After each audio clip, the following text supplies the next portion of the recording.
Ban every touchscreen voting machine, period. They should never be used. Somebody's writing the software. Right. You can program a computer to do anything. You're getting it now, aren't you? Even Oprah went to vote on a touchscreen machine, and her vote disappeared. So she raised holy hell about it. I bet she did. Yeah. You know she did.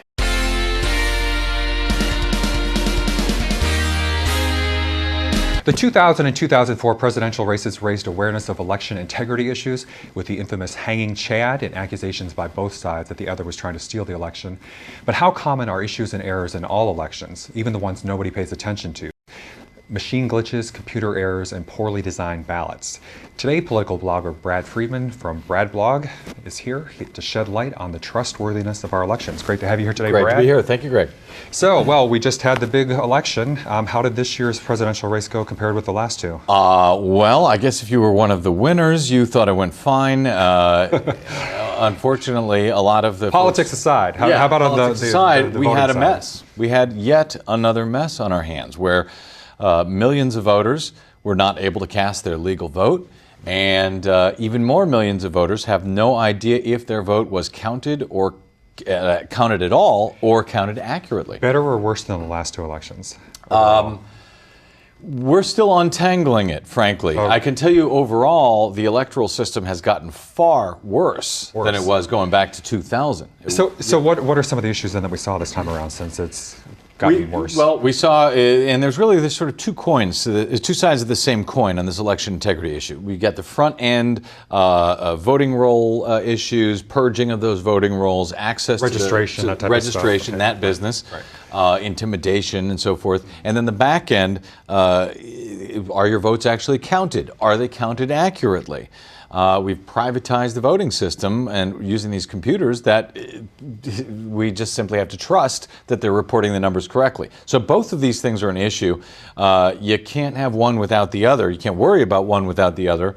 And we're getting worse on both the front end problems and the back end problems. Well, let's take those one at a time. What happened in the registration side of it? Well, on the registration side, thanks in no small part to the Help America Vote Act of 2002, which also helped screw up the back end side, the voting machine side. But because of the Help America Vote Act that has forced states to computerize their voting rolls and to purge voters of deadwood, in other words, people who have died or who have moved out. Because we've heard about dead people who voted in the past. Right, but you're telling me you've heard about them, but they don't do it. It's incredibly rare. Now, yeah, and so it's good in any case to obviously to clear the rolls of folks who should not be voting if they're dead, but. The problem was that election officials in a lot of states and counties around the country illegally went in, used that provision to purge tens and hundreds of thousands of voters just before the election. People were showing up all over the country who had been registered to vote even as recently as the primaries this year, but they suddenly found they were no longer on the rolls when they went to vote. So legislation with the title the Help America Vote Act is actually screwing things up. Yeah. Obviously that was not the intention. Well, it depends who you ask. Some people will say it was the intention. It was actually passed by Bob Ney, congressman from Ohio, who just got out of jail because of his dealings with Jack Abramoff, the Republican lobbyist. So Bob Ney is a felon. He's not allowed to vote. We're still stuck with this crappy bill. And it was also heavily lobbied for by the voting machine companies like Diebold and ES&S and Sequoia and so forth. Since they make the equipment, I suppose they would like to see computerized. They make the equipment, and they made about $4 billion in putting out their machines which do not work, which are not secure, which cannot be where you cannot verifiably cast a vote. We're stuck with those machines because of that bill. Now, going back to the moving and the registration part of it, some of that went to court, though, right? I mean, in Ohio, there were legal challenges. There were in some cases. Most of the legal action was actually Republicans going to court to try to get more people off the rolls. Almost every time that they did, though, the good news is the courts slapped them down and allowed these people to vote. In many of the cases. In other cases on the Democratic side, there were cases where they did not go to court, where they should have gone to court to fight to ensure that people could vote.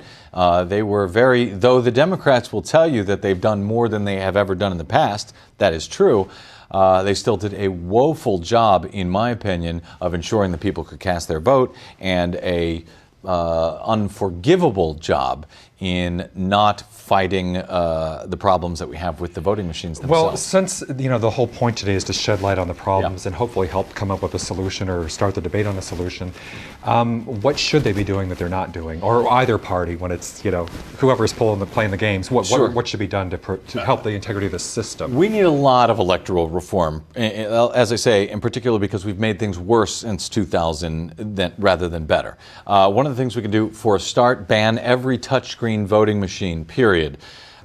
They should never be used. We need a hand-marked paper ballot for every vote cast in America. And when I say touchscreen, they're called DREs, direct recording electronic devices. They're not all touchscreen. Some of them use a little wheel. But in any case, they are 100% unverifiable votes. Okay. Period. How widely used are they right now? We use DREs in about 30% of the jurisdictions in the country. So 30% or more of our voters actually cast 100% fully unverifiable votes. And the rest are paper, or? The rest are paper, but even those paper ballots are counted by the same machines made by the same companies that claim that their systems work, and they don't. They claim they're secure, and they're not. And they claim that because it's proprietary, you and I, the citizens, and even the election officials who use them, are not allowed to examine those systems to make sure that they work accurately. What's going wrong? And they don't. So what can go wrong with the touchscreen computers? What are some of the issues? Well, some of the issues that we saw, for example, in 2008, in the run-up to Election Day, when early voting started, we saw all over the country votes were flipping. In other words, people would go to vote, they try to vote for Barack Obama, and by the way, it's almost always, for whatever reason, flips from Democratic to Republican or something else. So now, can I ask you, how did you Yeah. verify that? Or, I mean, are there statistics on that show that it was always, or how did you? Well, you can look at all these reports that have come out talking about these vote flipping incidents, and they happen in state after state after state, something like a dozen different states. And it usually favors the Republicans. Almost always. Almost always. We did find one report in Tennessee where it flipped from Republican to Democratic, but it turned out the people who reported it in this county were three people in the same family. They were the head of the Republican Party there. They never reported it to election officials. They only reported it to a right-wing newspaper. So it's kind of hard to believe that one. Your own vote was flipped on one machine? My own vote, in the June primary out here in California, using the audio ballot system that is made for the disabled voters that Help America Vote Act, again, mandated.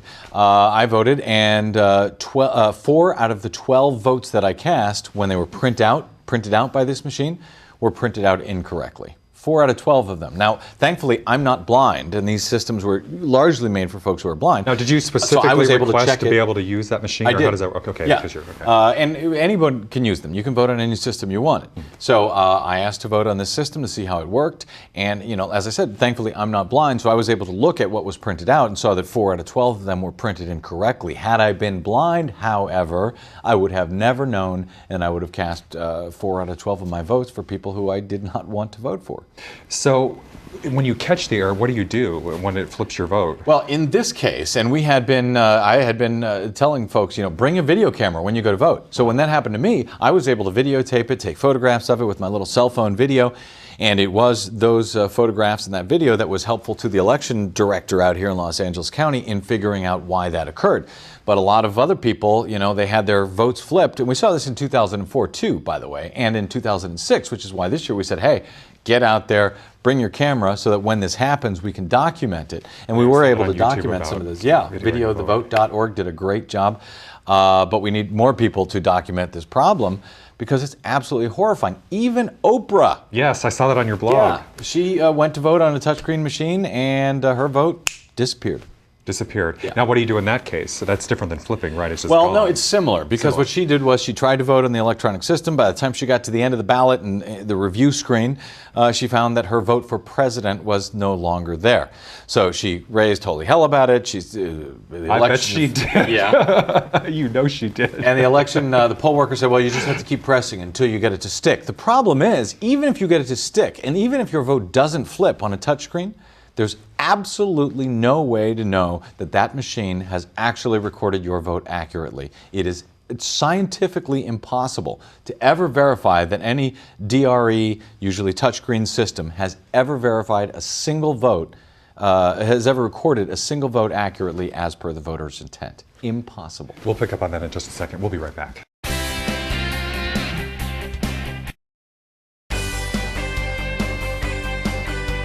And we are back with Brad Friedman from Brad Blog today, talking about election integrity issues. So, these computer voting systems you say, are completely unverifiable. Yeah, they don't work. They can't be verified.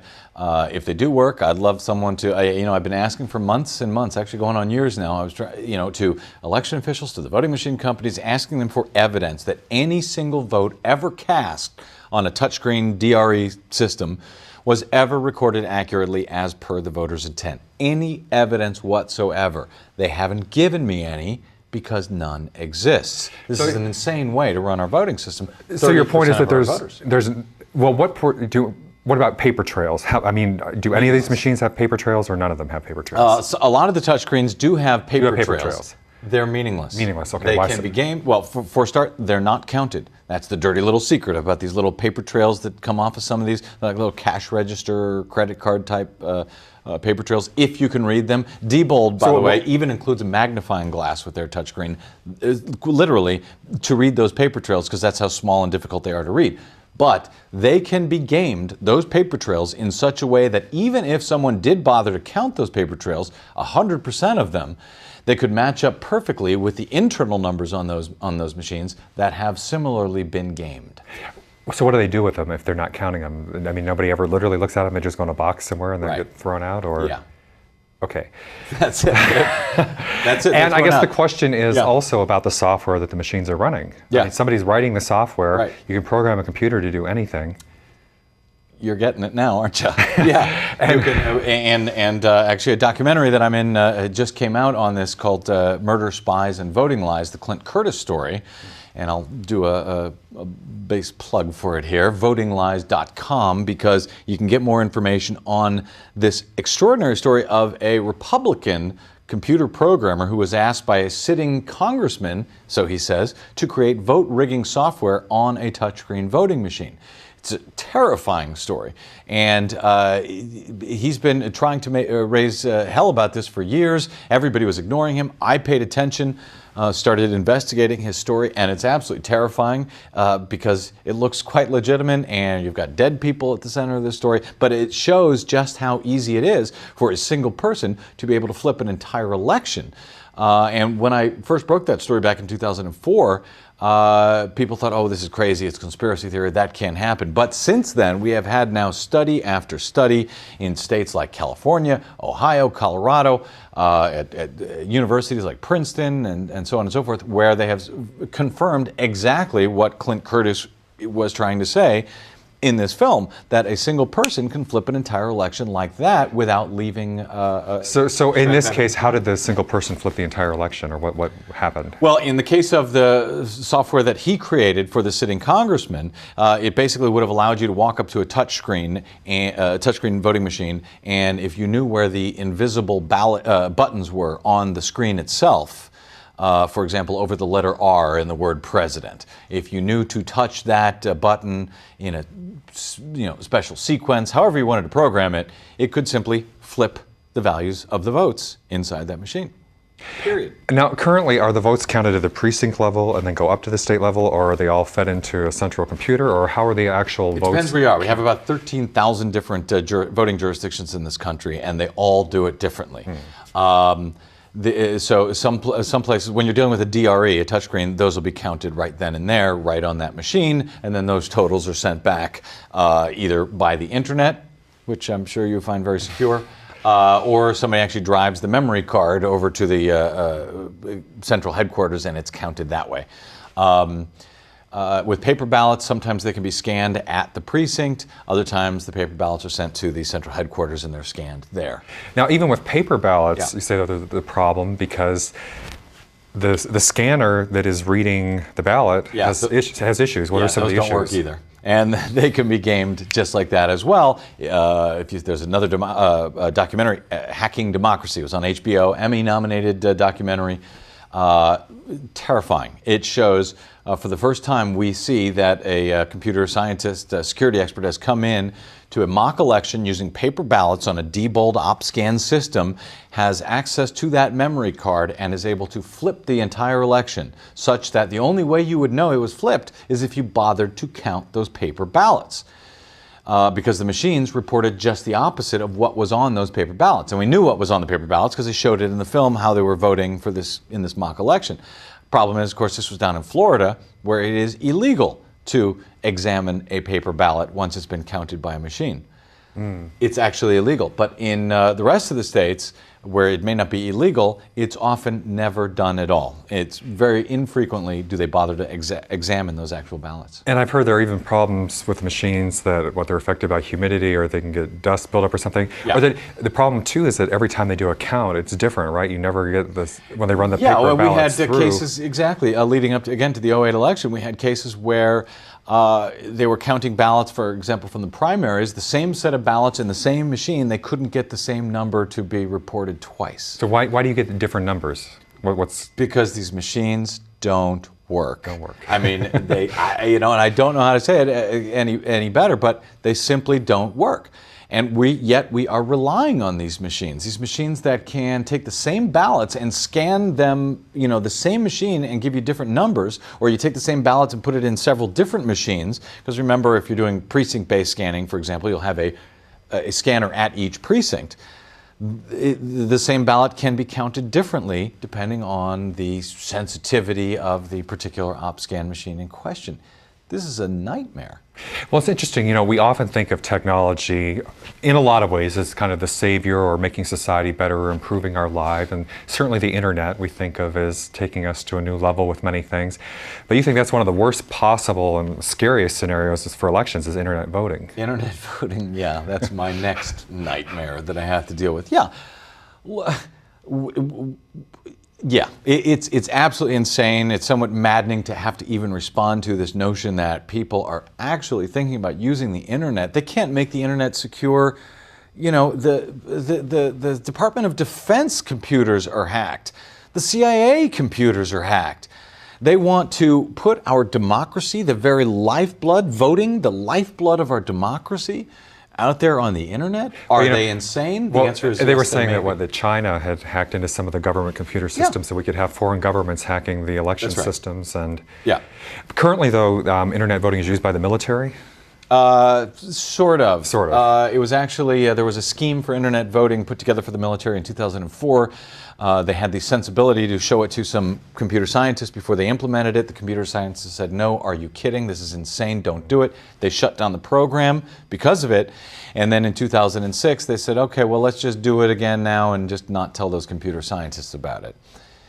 And that's kind of where we are, that they are beginning now to use it for overseas and military, who, by the way, I think deserve to have verifiable, secure ballots as well. Just because they're away in a war zone somewhere doesn't mean their votes shouldn't be verifiable and accurate, but apparently the Defense Department feels differently about it. We'll be right back.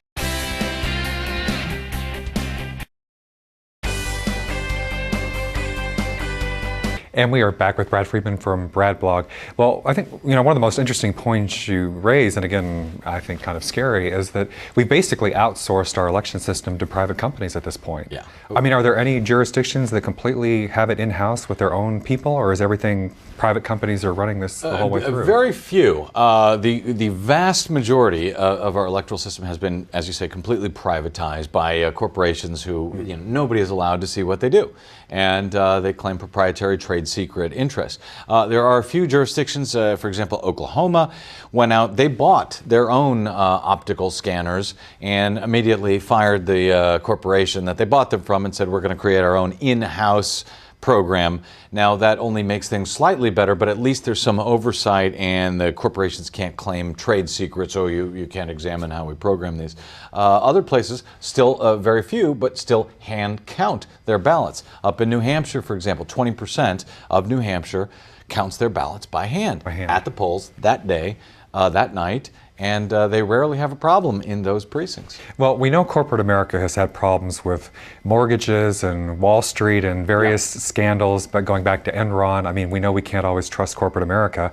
when we put their elections, the elections in their hands, even assuming there's no political bias, that they're not, the not General Motors, but the companies that make these machines are trying to swing one way or the other. We know at the very least that they would be trying to cover up their own errors or incompetence or fraud. In fact, there was a whistleblower case with Steve Heller. Yeah. Can you tell us about his case? Oh, yes. What he found? Steve Heller, a fascinating case where back in 2004, he was working at a law firm and saw that, in fact, Diebold's law firm, one of the biggest voting machine companies, he was working at their law firm doing transcriptions late night, and one of the issues that came up was they had been installing illegally uncertified hardware and software in California just before the 2004 election. And there was a conversation that he was busy transcribing between their attorneys and Diebold, basically telling Diebold how they could lie about this issue to investigators who had caught them. And Steve Heller thought this should be made public. And despite the attorney-client privilege, there was a lot of debate about whether he was a whistleblower or a criminal. I think, in fact, he was both. He was ultimately charged with 3 felonies for doing this. But in releasing this information to the media, he was instrumental in seeing those machines in California be completely decertified, at least for a while. So they were decertified and then eventually recertified, and then maybe then a new Secretary of State came in, was appointed by Schwarzenegger, and he immediately looked at the problems and saw that these machines did not work. He had his own group at UC Berkeley verify some enormous flaws in these systems, and then he went ahead and certified them anyway. Yeah. And then the subsequent Secretary of State came in, Deborah Bowen, a Democrat, and she ended up decertifying them after she did her own study, found what the previous Secretary of State's guys have found, that these machines are hugely flawed and can be hacked in minutes' time. And I guess what we'll have next will be viruses or spam or something that hit the election machines. In fact, a Diebold insider gave me a touchscreen machine that I was able to pass on to Princeton for the first time, and they were actually able to put a vote-flipping virus onto a machine that would flip votes without detection on a touchscreen machine, pass itself from machine to machine, flip an entire county's and thus state's election without leaving a trace behind. Well, since again we're trying to have solutions today, again, with 300 million people, potentially hundreds of millions of voters, just millions and millions of voters, millions of ballots, how do you deal with this? What is the right, with a population this size, is it realistic? I mean, I think people say, you can't count the paper ballots, or what is the answer? Why can't you count them? What's the right way to be Well, doing they count them in Germany and in Ireland and California. California, it's not a different country yet. Canada. They do have somewhat simpler ballots, but I would argue, and I was a computer, by the way, I'm no Luddite, I was a computer programmer for 10 years. So you know what can be done. I do, and here's the technological scheme that I would suggest to you. It's very complicated. You may want to write this down at home. You take a piece of paper, you take a pen, you mark who you want on that ballot, you put it in a clear plastic box on the table, it sits there all day, everybody can watch it, everybody in the community can keep their eyes on that ballot box. At the polls close, at the end of the day, you open that ballot box, you count those ballots. Then and there, everyone can watch. You post the results on at the precinct before those ballots ever move anywhere. I know it's complicated, but that's my suggestion. Well, when we were talking earlier, I think what you said, though, the issue that people usually raise with that, though, is I'm a former Chicagoan, and we all heard the story about the old Mayor Daley who, supposedly rigged the Kennedy election, or ballots went missing, or whatever to favor him. Yeah. What do you say to people who say that any system can be gamed, even paper ballots? Any system can be gamed, and that's why you want to maintain the transparency in the system, make it as difficult as possible to game it. So in a scheme like the one I just described to you, it's very difficult to flip an entire election, because remember, those ballots are seen all day by everyone in the community, all of the citizens. They can watch everything. When those are counted, that all people from all parties need to be there. It's very difficult to game that system, because you got to do it somehow in each precinct without anybody noticing, and you have to do it in a lot of precincts. It's very easy to catch that scheme. The reason we know about what happened in Chicago in the 60s was because there were so many people that had to be involved, it was easily caught. We're going the other way with these computer systems when we're removing the transparency and making it such that one person can flip an entire election. And remember, even then in Chicago, they counted them centrally. I'm talking about counting them at the precinct. Before those ballots. Well, we're almost out of time, anywhere. but do you think is there a trend away from computerized voting in some places? There is a trend. The Titanic is slowly turning, and we're having less and less touchscreen machines. However, people are still under the assumption if they vote in a paper ballot that they're safe. But they're not. Thank you very much, Brad Friedman from Brad Blog. Thanks everybody for watching. We'll see you next time.